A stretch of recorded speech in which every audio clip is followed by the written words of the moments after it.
It's estimated 12 million women and 6 million men are diagnosed each year with clinical depression here in the U.S.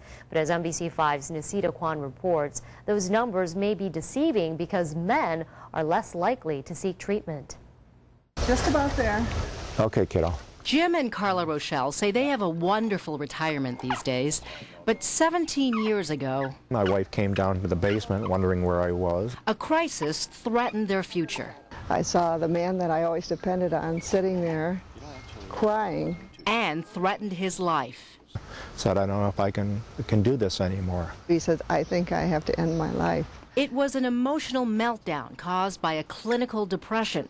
But in a sense, Jim was fortunate. His wife got him to a hospital before he could hurt himself. Other men have been less likely to seek professional help.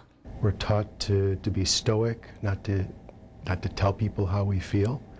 And many men don't realize that what they're experiencing is a treatable illness. But now at Evanston Northwestern Healthcare, psychotherapist Robert Farah says the potentially fatal tough guy attitude may be changing. 30 years ago, when I started practicing, my practice was predominantly women. Now it's 50% men. Dr. Farah says what's important is for family and friends to recognize the warning signs of male depression, which are different from female depression. He says women talk more about feeling sad, empty, and worthless. Men are fatigued, angry, and unhappy with work and their life. The overriding symptom Jim felt was dread.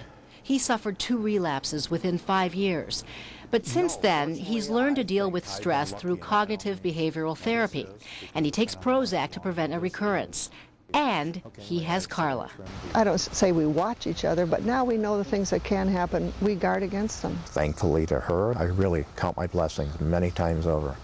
Jim and Carla are also part of the Depression and Bipolar Support Alliance, and you can find a link to it and other information on NBC5's Health page.